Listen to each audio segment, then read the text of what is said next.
Greetings and salutations, ladies and menfolk. Welcome to another episode of Game Break, a full coverage writer's endeavor where me and my crew take a break from our various creative endeavors and play some video games and check out some other people's stories and characters and creations.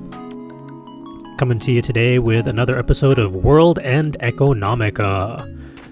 Last time round, we met our main character, Yoshiharu, whatever his last name is, and got all the way to a Chinese restaurant. So, I'm curious to see just what the story is going to be from here. Is he going to become rich and famous and take over the moon, or not? Let's find out.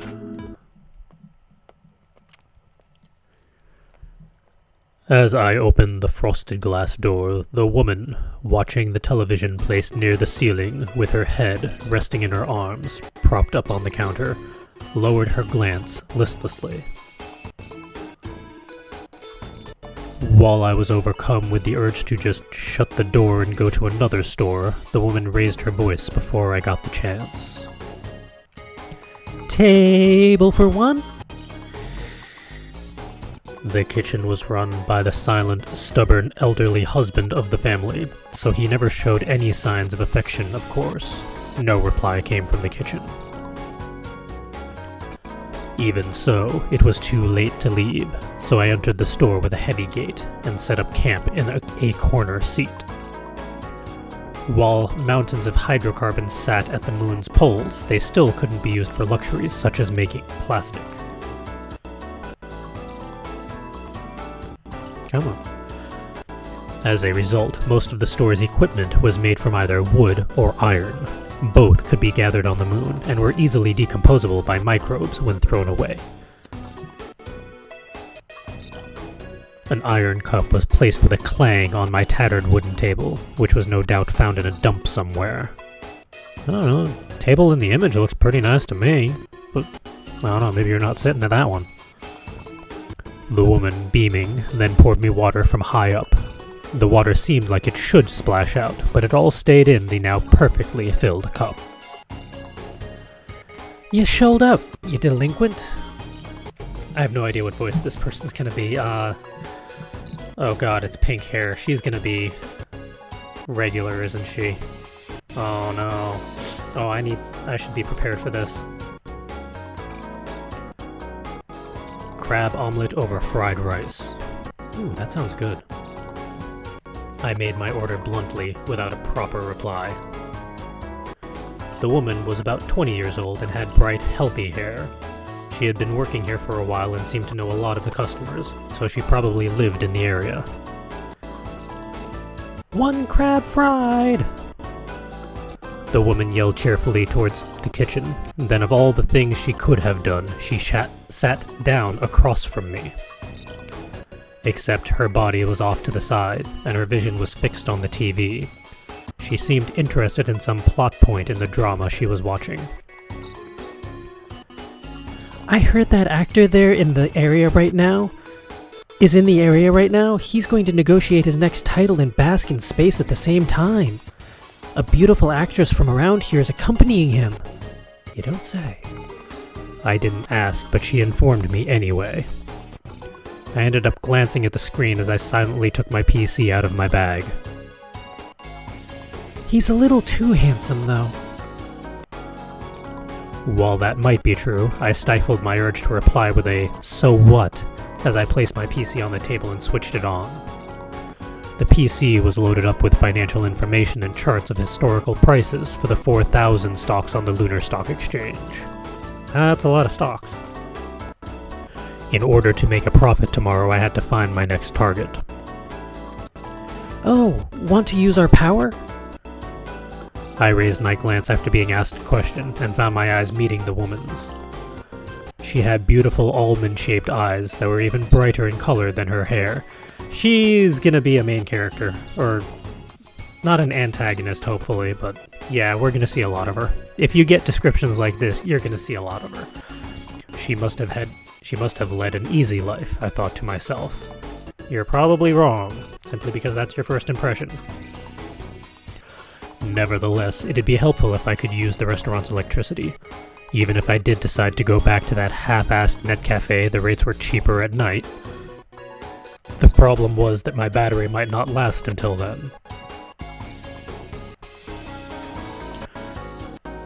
Did the lights go out? I silently took out my adapter and plugged it into the cord that the woman, still seated, had lazily dragged my way with her foot. As I hugged the ground in order to plug my adapter into the outlet, the woman mischievously twitched the toes in her sandals. She is going to be one of the main characters. It's inevitable. There's no way you're going to get this type of descriptions and just have it be a one-off. Perv! Wait, what? That's what she said to me once I raised my head, but she wasn't even wearing a skirt. Okay. Naturally, I ignored it and booted up my PC. After that, the woman stopped messing with me, and the only sounds in the restaurant were the filtered voices from the television and the swinging pots in the kitchen. This was a quiet area, without much foot traffic, and it felt like time passed slowly here. The thing that made me go far out of my way to come here, other than the fact that they wouldn't report me to the cops, was the tranquility. What did you eat yesterday? Well, it was pretty tranquil until the woman suddenly asked me a question. What did what I had to eat yesterday have anything to do with you? I ignored her as I stared at my screen, but she wouldn't stop looking at me. Her face, visible from the corner of my eye, didn't make it look like she was particularly interested in the question, but she wouldn't turn away. Defeated, I raised my glance, and at that moment she grinned. Pasta, I answered, then turned back to my screen. I updated my data while I was in the cafe, so I searched for any corporate news that might affect the market in the next few days. From where? As I clicked my tongue, the woman's smile, as expected, disappeared. She didn't get mad, or stand up though. That doesn't suit you, you know. She said this so seriously that instead of getting mad, I ended up blushing. She's treating me like a complete child. Well, you're acting like a complete ass, so... Big Bull Cafe. It was an arrogantly named place for a nearly illegal operation. You see, bulls were symbols of strong markets. For that reason, there are bronze bulls placed in front of the biggest financial districts in the world, like America's Wall Street or the Hong Kong Stock Exchange. Are there any moon bulls? So for me, the place was good luck. Huh, so Siralt's handmade pasta. Siralt? Wasn't there a real skinny guy there? That guy owns the place. Owns the... I was a little heartbroken at those words. I was sure that he was some loser who worked there by the hour, but to be the owner of a store, big or small, was a fine example of a capitalist. Not only that, I was heartbroken to hear that I was eating his pasta. I mean, it was good. I taught him how to make those. The woman beamed with pride. Wait, if she taught him, then where did they know each other from? Don't tell me they used to be lovers. As I dreamed up juicy scenarios in my head, I stared vacantly at her face as she turned back to the television. So, was that lunch? Dinner? Huh? Did you eat that for lunch or dinner? I didn't have the slightest idea as to why she was asking for all these details. It was probably because of some stupid made-for-women horoscope that she watched every day. But it was something like, if you ask a boy you meet today what and where he ate for each meal yesterday, your lucky color is yellow, and your lucky word is optimism. Dude, Yoshi's an ass. Dinner. What about lunch? I had set out to click my tongue, but after being told straight-faced that it didn't suit me, I ended up holding back. The woman might have noticed this fact because she was grinning slightly. That is not a slight grin on her face right now. That is a happy, contented smile. She knows she's gotten to you. I answered her after telling her in my mind to shut up. I didn't eat it. Really? This time, I didn't keep myself from clicking my tongue or from getting angry for that matter. Ooh, I can't keep going high and low, back and forth. Why she wanted to know these things in such detail completely baffled me. And what do you care? Right as I turned her question around on her, a plate of fried rice hit the counter with a thud. The woman stood up and brought the plate over. Then, right as I thought that she was going to place it on the table, she kept the plate in her hand and looked down at me. You really didn't eat anything for lunch? As if to show her that I was trying my hardest not to click my tongue, I started to scrape my upper lip with my teeth. No, I didn't. I don't eat lunch on weekdays. What about today? Today is an exception, since I was driven out of the cafe at a weird time. So what? Anyways, give me my food that you're just holding there. Eating a proper lunch was something special to me, since I usually only did it on Sundays, when the Lunar Stock Exchange was closed. Eating lunch on a weekday was rare. As I glared at the woman, she heaved a small sigh and placed the plate on the table, completely unperturbed. The smell of the sweet and sour sauce whetted my appetite. My interest shifted from the now strangely annoying woman's questions to the food in front of me. You need to eat 3 real meals a day. The woman talked to me while standing and staring at me, digging into the fried rice. And eat a little more neatly. If it wasn't for the face she's giving, I would have said she just mommed him, but... Mind your own business, I muttered mentally as I piled a mountain of fried rice and crab omelet on my spoon and shoved it all in my mouth. The woman sighed and then returned listlessly to her counterside chair. What a cryptic, stupid woman. The rate this is going, they're gonna be like love interests for each other or something weird. Where is this going? I focused on my food, stuffing my stomach with such vigor that I barely had time to even sigh. Ooh, transition! Or not. After filling my stomach with fried rice, I ordered the ayu jelly, a sweet and sour gelatinous dish. It was unusual to see this dessert around here, but it was definitely delicious, if a little expensive. Since today was a cursed day, I thought that it might be just the exorcism I needed. You've got the money, right? The woman doubted me after I made my order, but of course I had enough money to have a regular meal. You could rent a cheap apartment for 400 mules a month, so I could live on my own pretty easily. The reason I actually couldn't was because there weren't any places a minor with no guarantor could rent. I heard that on Earth, people in my situation were sometimes able to make it happen. Unfortunately, lunar cities were only accessible via orbital elevator, and so everyone's identity was known. If I went to rent a house, they'd immediately run my fingerprints and an iris scan, and then contact my parents. Unless you are an extraterrestrial, if you're on the moon, they know who you are and where you came from. Have I ever stiffed you? Just because you've paid in the past doesn't mean that you're sure to pay next time. And anyway, you ran away from home, right? You need to take better care of your money. Oh, that's not going to go over well. I felt a strange sense of comfort in the fact that her lecture wasn't about my running away itself, and overall I agreed with the idea that people should take care of their money. Oh, well then. You don't have to tell me that. Oh, really? The woman shrugged, then carried the ayu jelly from the counter where it had just appeared. It was hard to argue with her since I was, in fact, wasting money here, but I was confident that I had more money than anyone else my age. What's more, I'd never gone on a wild spending spree before. The magic of compound interest made the world go round. If 1 mool today turned into 10 in a year, then 3 years after that it'd be 10,000. Compare that to what my dad would make in his entire life, earning roughly the same amount every month from sweating in the fields to growing vegetables.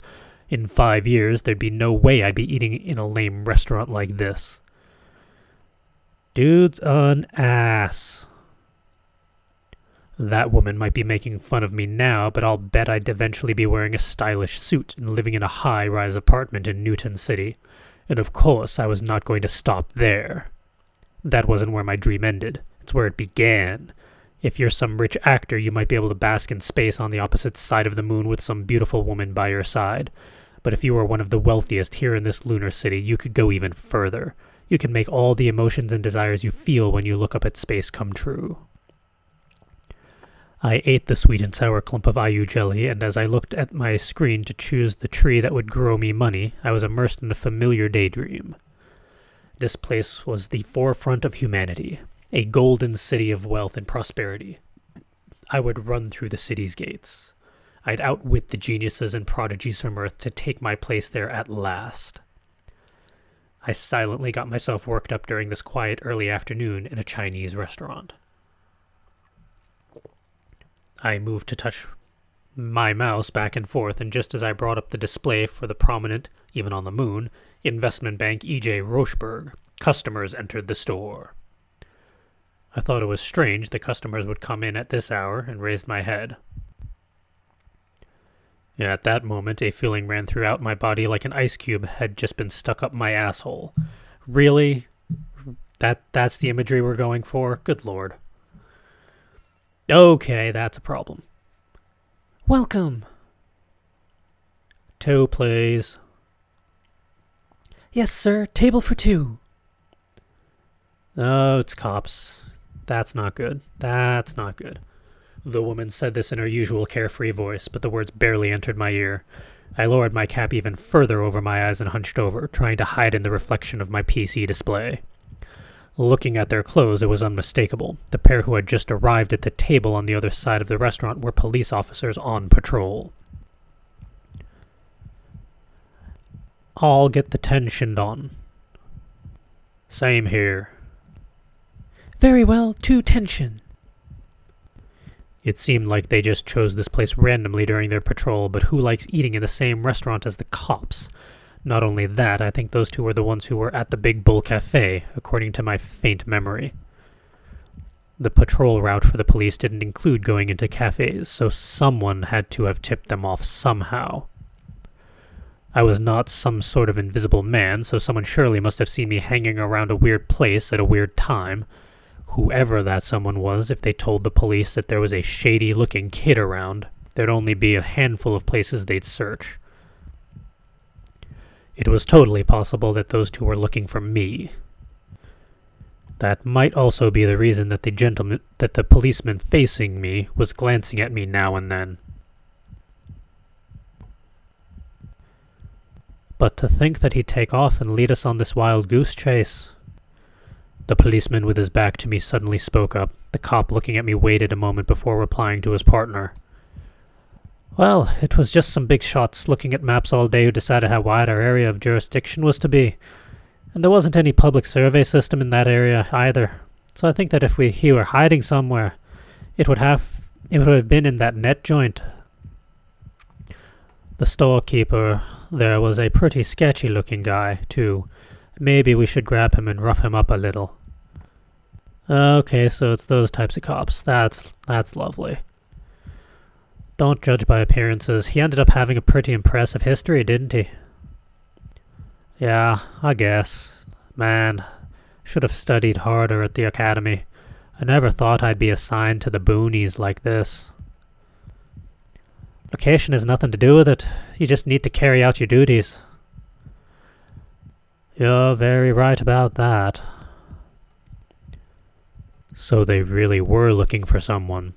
But the owner, that Serault guy, had an impressive history.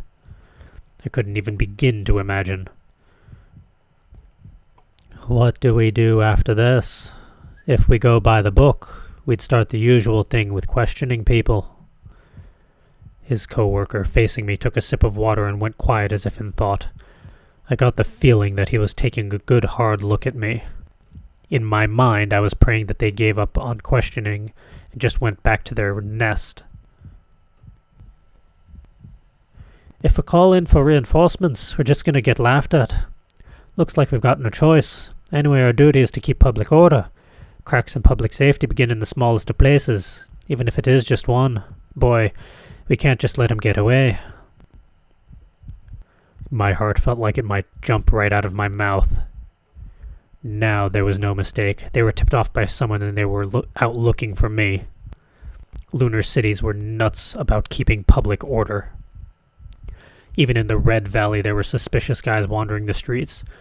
There was not even the faintest trace of any real danger. It was just a degenerate, pleasure-seeking town. Everyone knew just how risky committing an act of physical violence was in a place this small. After all, if you were deported by the residential management court, there'd be no question that you'd never be able to come back.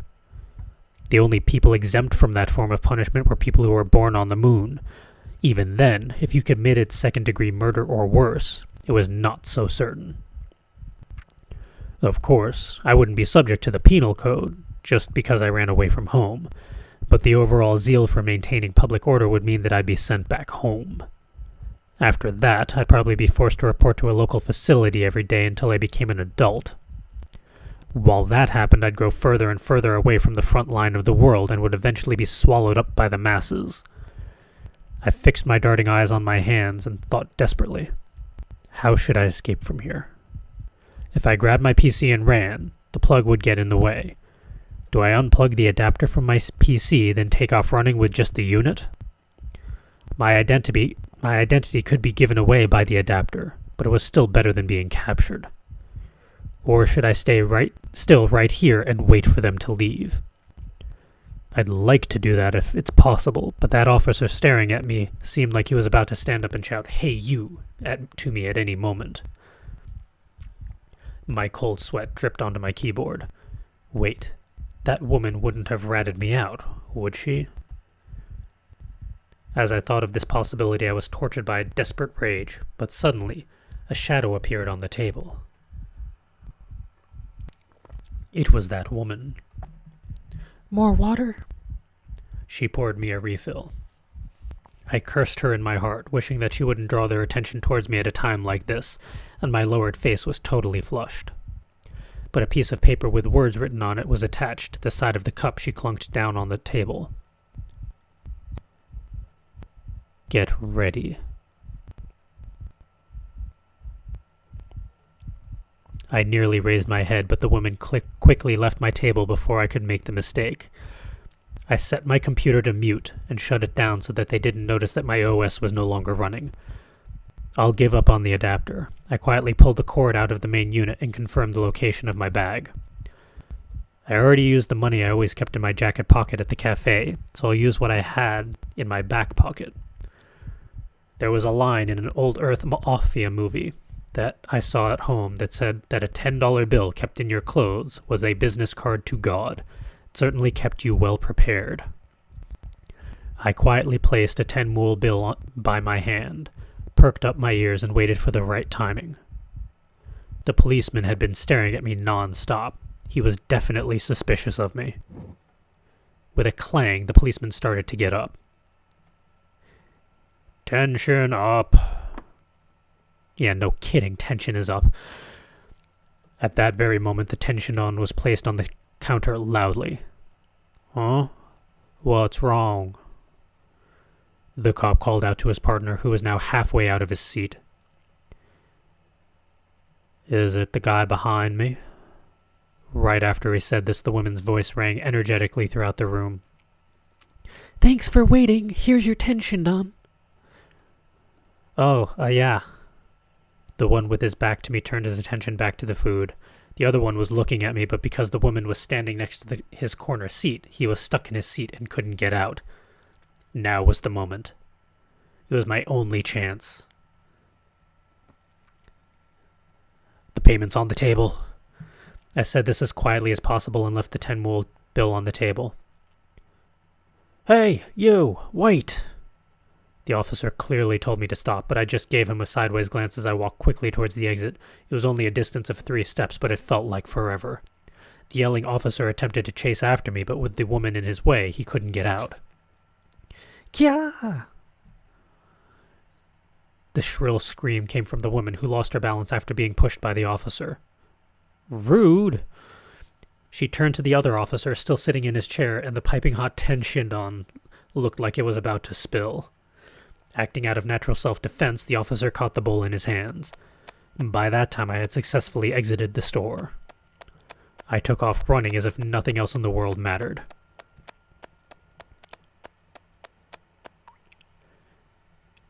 Where am I? I spoke to myself out loud to make sure that I wasn't in a dream. My throat was dry, though, so it was hard to speak. I cleared my throat a few times and took a deep breath. I hadn't the foggiest how I got here. After I left that store, I ran for my life toward the narrowest street I could find. I thought the police would be right behind me if I looked back, so I did nothing but run forward, not looking back a single time. After that, I must have found a handy-looking tunnel to hide in and then fallen asleep inside it. The pain throughout my body must have been from sleeping in the same position the entire time. Is this a sewer? In general, any place made out of the moon's unique limestone was a public facility. This place also had a cool, rough limestone floor as well as matching walls. Between that and the sound of running water, this place had to be a sewer. Right then, I noticed the slight glow around me. Is that from the exit? It seemed like I was nearly passed out, and while I had no idea how long I'd been asleep, it must be night by now. The fact that the lamps were lit made me certain of it. Slowly and carefully, I began to walk. Suddenly, the road turned into a dead end. I could see the light source on the other side of the wall that I now faced, which was even taller than me. I let out a quick gasp because it looked as though something on the ceiling had moved, but the only things there were strangely wavering lights and shadows. Like a small bug attracted to the light, I took my bag off and climbed the wall. Then, when I saw what was on the other side of the wall, I let out a much bigger gasp. Do we get an image? Ooh. Holy. Before me was a huge, spacious atrium. I was near the top part of the atrium, and I could see more passages on its opposite and right sides. However, the most amazing part was the waterway passing through the base of the atrium. Clear water flowed through it like gentle rapids, and most of the sound of water must have originated there. The bottom of the reservoir glowed a bluish color. Occasionally, a fish would move, and its shadow on the ceiling would swim as well. As I gazed at this scene, amazed that places like this existed on the moon, I suddenly heard a rustling sound behind me. The hell? As I turned back in surprise, I forgot that I was balancing on the top of a wall. I immediately lost my balance and fell on my butt. Ow! All of a sudden, I saw a pitch-black figure in front of me, rifling through my bag. Hey! Whoa, what are you doing? Not only had my life's wages and labor gone into that PC, but it also carried the 1 billion mool dream that I knew I was going to make a reality. My body moved before I even had time to think, and I tackled the figure. I threw myself at the shadow, covering its face with my left hand and aiming for its throat with my right. It was a technique that an immigrant from Earth taught me when I was growing up in a village full of muscleheads. It was an incredibly effective technique, and it had to be. It was used by someone who came from a place where a failed government was replaced by military forces who would seize the UN food supplies to be used as aid, and would toss it around as if it were feeding animals. Because I was looking at the light coming from the waterway, my eyes still weren't used to the darkness. The passage was narrow, though, so I couldn't miss. Not only that, but my opponent was way weaker than I had thought, tumbling over as I connected. Right at that moment, I saw a small, plank-like object fall onto the floor. The glowing object looked like it could be some sort of computer terminal. However, I was too busy thinking about punishing this idiot who was searching through my bag. On top of the bastard's body, who was either not resisting or too surprised to, I kept my grip on their throat and balled my other hand into the tightest fist I could make. Die! I froze, my fist still overhead. You look cranky. I raised my fist and was about to drop my iron hammer of fury. Oh, jeez, really? I began to speak. Woman? Smack. Right then, my vision went dark. I only realized that I had been punched in the nose after I was woken up by being shoved on the chest into the side wall of the passage. Hitting me out of nowhere? What's wrong with you? The pitch-black shadow, or rather, the pitch-black woman, began to speak. Black hair, black eyes, black clothes. Those eyes look red to me. Black skirt and black shoes, her ankles peeking out from the hem of her skirt were black too. Even her stockings were black. Dressed in black from top to bottom, her white face seemed to float in the darkness. She stared at me with her thin black eyes as if she was staring at a bug. My head was seething, both from the shock of being punched and my anger at the outrageous situation. What the hell? You're the one who was going through my bag. What's wrong with you? That's not true. What would you do if this broke? The girl looked around. Then, while still sitting, she reached out her arms and grabbed the plank-like device that fell earlier. She brushed away the dirt and began to use it, probably to see if it still worked. But anyway, what kind of mentality would lead someone to verbally attack me after hitting me? This is why I hated women. Dude's an ass. I'm just doing this because I was asked to. Why do I have to be subjected to this? She seemed to mutter to herself. Disheveled from the fall, she gathered her long black hair into a bundle of darkness in one hand, straightened it neatly in an instant. It looked like a cable harness. Found him. Hurry up and get here. I'm in the side passage on the top level. Still seated, the girl began to talk. That thing might also work as a communication device. Who in the world is she? Was she searching for me? Or was she interested in what I was carrying? If that were the case, then I wouldn't hold back. Thankfully, I was in a dark, deserted, and hard-to-see place. I might have lost a fight just now, but if I went at her with all my strength, I knew I could win. Maybe I should take some naked pictures of her and post them online. Once I was done. What the fuck is wrong with you? With that in mind, her arrogant attitude and expression might come in handy. How are we supposed to, associate with this character when he is an ass? Good lord. Right as I went to move my back off the wall, I heard a voice. I hear you. Wait 1 minute. The floor is getting complicated around here.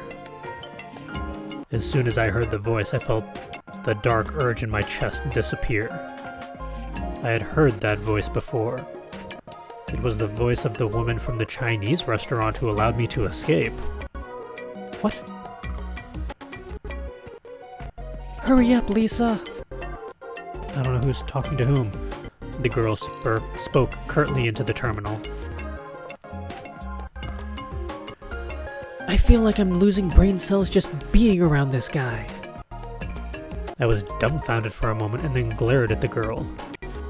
Huh? The girl glanced at me, then quickly turned away. She acted as if she had heard a stray dog barking outside her window. She was clearly acting in the intolerable way that only women can, making it seem as though no insult or abuse hurled her way could possibly affect her. While I was the type to get really angry when something I say is ignored, I was not even enough of an adult to suppress my irritation. I kept glaring at her, not caring how lame I might be looking.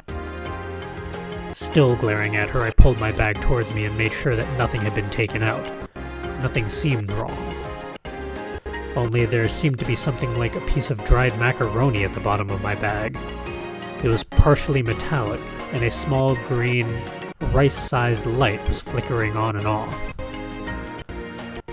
Around the time that I figured out that it was a homing device much like one you'd use on a pet dog, I heard footsteps from the other side of the passage. The woman who appeared shortly after was unmistakably the one from the Chinese restaurant. While she was irritating, she also saved me.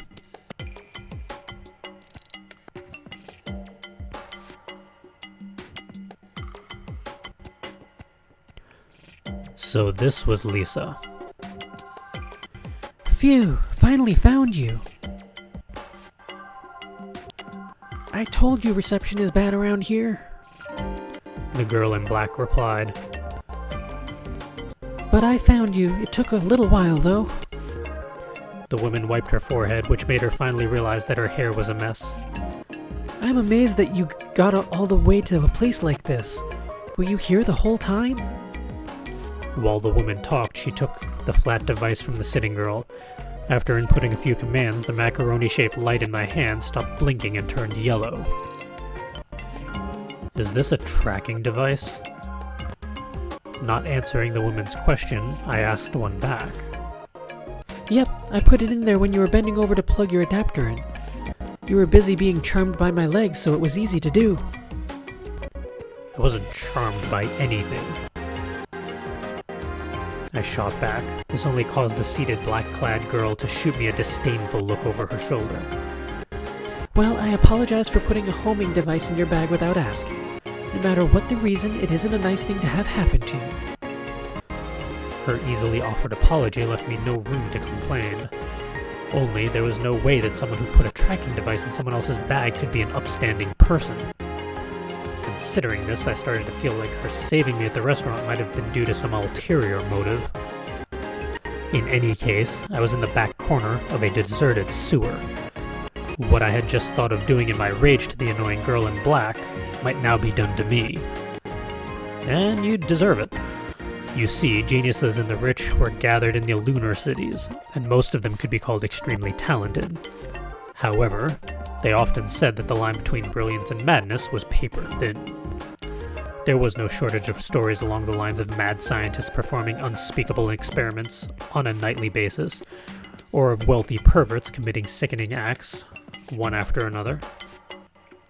I looked up at the woman, the shaking reflection from the water dimly reflecting upon her face, and grabbed my bag with one hand. I was careful enough to spread my money across different pockets, so of course I carried at least a small weapon. But regardless of gender, the woman over there was taller than me. Gravity was weak on the moon, so if you thought about it as simple action-reaction, there wasn't much difference here between a man and a woman's punches and kicks. In that case, it came down to either wrestling or stiffening your body in one place and slamming it into your opponent while conserving as much physical energy as possible. That was where the length of your limbs made a difference. Not only that, there was someone right next to me who most certainly wasn't on my side. I recalled the atrium I had just looked into. With my leg strength, couldn't I jump over the wall all the way over to the other side? Or, if I made sure to land in the water, wouldn't I be okay? While my mind was whirring through the possibilities, I gulped and said the following. Why are you doing this? Was your saving me a trap?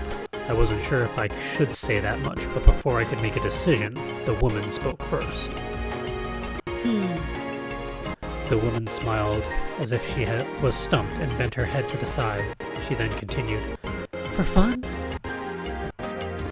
My back stiffened with a shudder. I had the feeling that I was going to be killed.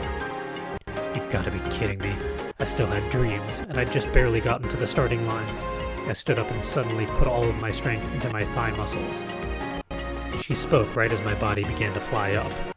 But I mean, you wouldn't want to get falsely arrested, right? Unable to drain all the strength in my thighs, my body floated as I hopped lightly backwards.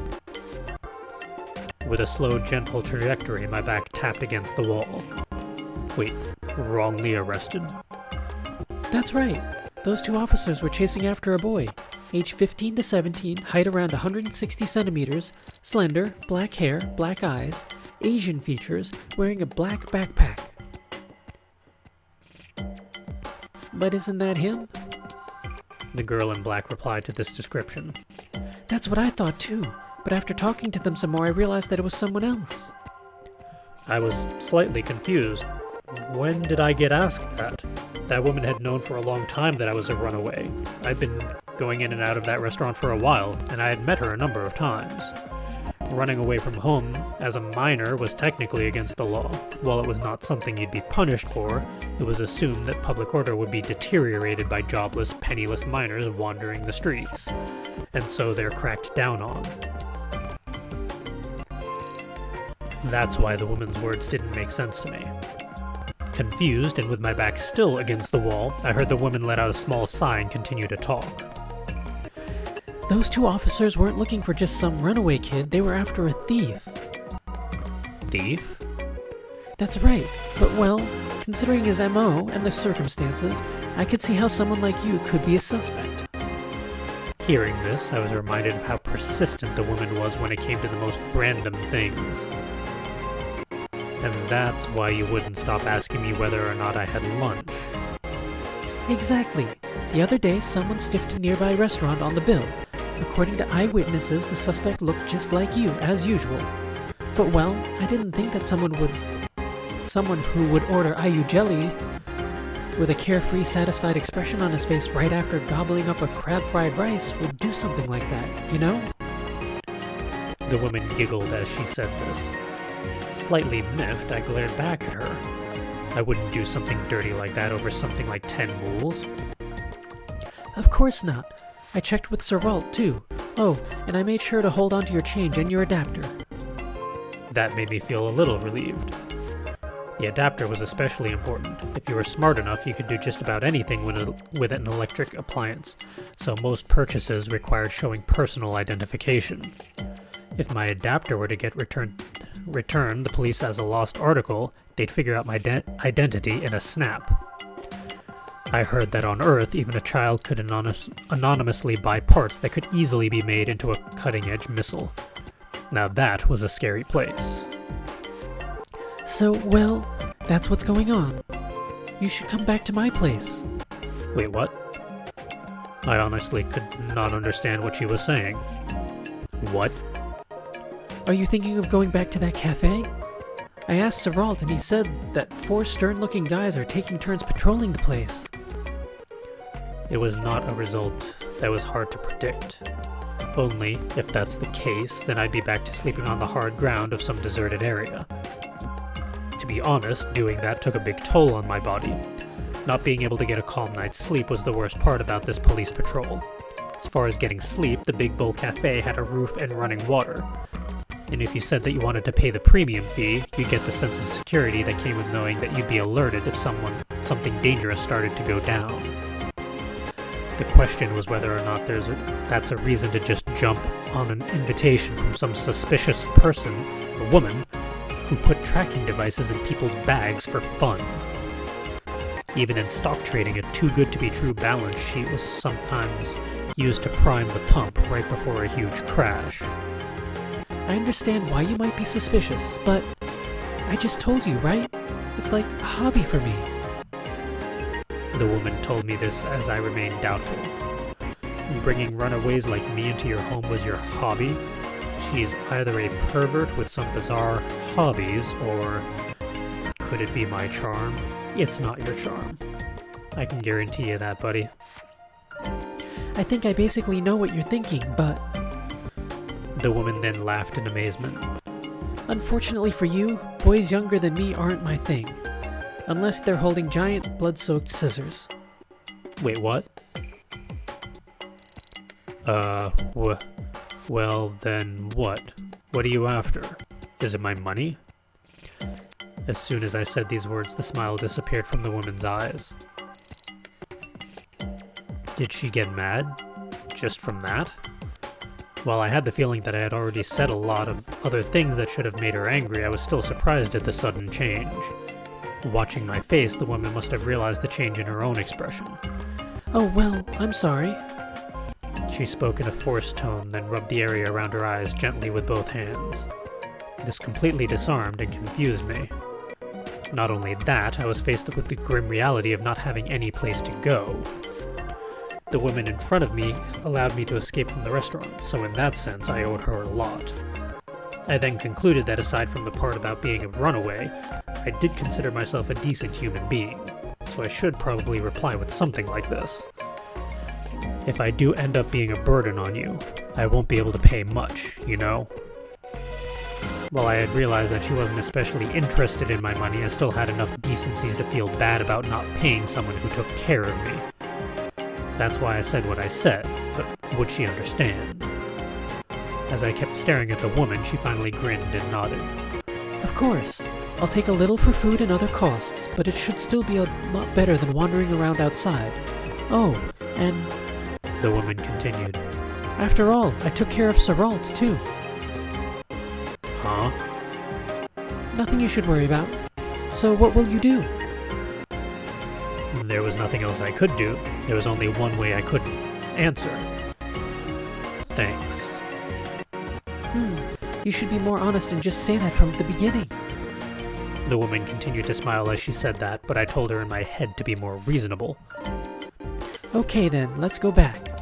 If it gets much later, I won't have a good excuse to give to the police. Hearing the word police, I nodded, once again recognizing the precarious situation I was in. However, while both the women and I tried to set off, there was someone who wouldn't budge an inch. It was the girl dressed in black. While I wasn't sure if she was listening to my conversation with the woman or not, she had an absent-minded look on her face. What are you doing? The woman asked. It was a very pertinent question. The girl, still not answering, turned her head and stared my way. Her utterly conceited expression immediately reminded me of the irritating argument I'd just had with her. What? I said this to her with a voice full of anger. I knew that my remark would be ignored or snubbed, but she was being so upsetting that it just came out that way. As I expected, the girl then turned away snootily, with all the annoying elegance of some sort of princess. Hagana, you're not trying to throw a tantrum like some child, are you? The woman used the name Hagana to refer to the girl. Still snootily turned away, the girl called Hagana gave no reply. With this, I was roughly able to guess what was going on. The woman inviting me to her house most likely meant that I would be living under the same roof as this obnoxious girl named Hagana. Naturally, I was upset that I'd be openly rejected by her, but taking a step back, I suppose I could understand how Hagana felt. This put me at a bit of a loss. Should I get angry, or should I respond like an adult? Only, this wasn't the time or place to dawdle. As I was about to say that, I didn't mind even sleeping in the garden. She spoke first. I can't stand up. What? Hagana looked up at the woman who replied to her and continued. I can't put any strength in my hips. It's because he tackled me. Hagana looked at me as she said this. The woman looked at me. You tackled her? Really? I vaguely recall something like this happening in kindergarten or elementary school. Teacher, so-and-so tackled someone or another. But I was not one to use violence without a reason. If the girl in black looked over in response to a sound and saw someone searching through her own bag, wouldn't she have done the same thing? Right as I went to say this, I'm faced with the fact that I tackled a delicate girl and began to realize that I had done something that was hard to make an excuse for. Women are such unfair creatures. I cursed the black-clad and white-skinned Hagana as a shrewd tactician. I guess so. Wait, no, but... But, well, I can imagine the situation. In that case, in a fight, both parties are to blame. The woman said this, then pointed at Hagana. Hagana looked at the tip of the finger as if it were covered in some kind of sweet syrup. If you can't walk, then have him carry you on his back. Wait, what? The woman pointed her finger towards me. Still attracted by the finger, Hagana's gaze shifted to me. Wait, how is that punishment for the both of us? That doesn't make sense. While I protested, the woman raised her eyebrows ever so slightly as if to insist that I listen to her.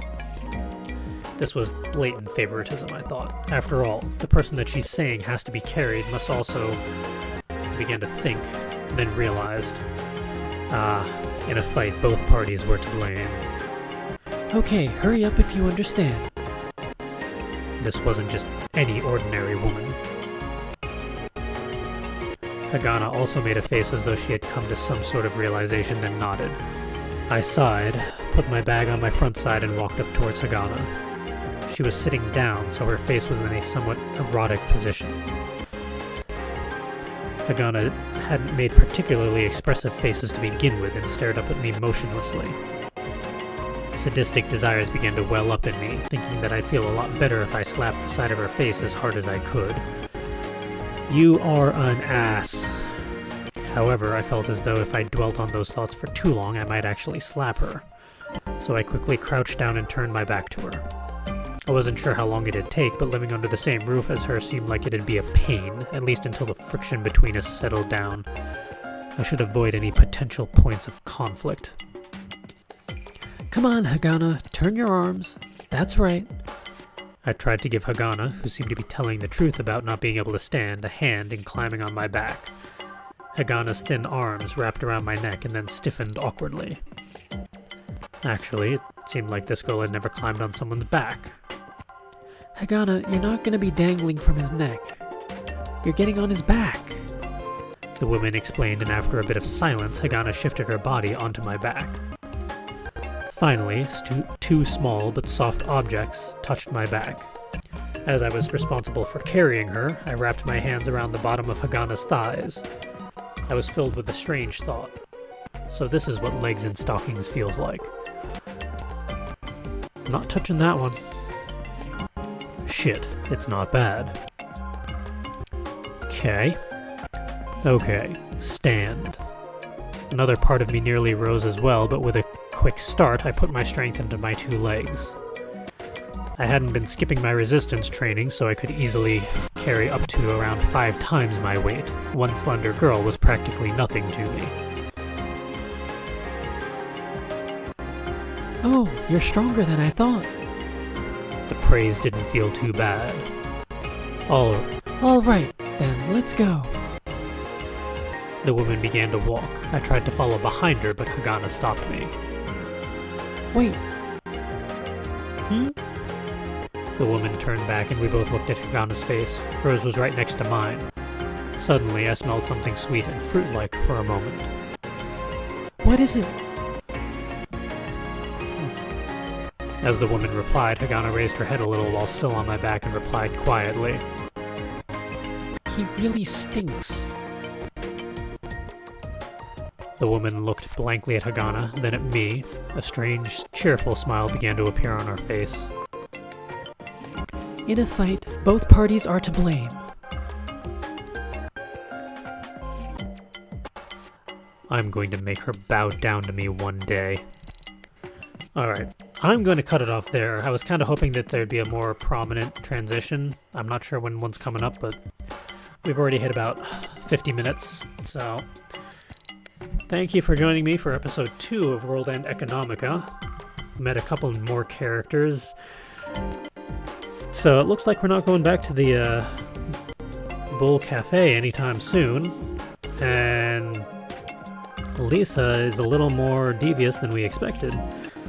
And now we have Hagana. I'm curious to see where this plot is going. I'm kind of hoping that neither of those are going to be a love interest, because at the moment, Yoshi is a douche. I do not like him. So, we'll see where it goes, but thank you for joining me. Check out some of the other game breaks that we're doing, from like BioShock currently to some horror games like Neverending Nightmare, some Sky Roads, all sorts of fun stuff. But until next time, get back to being creative already.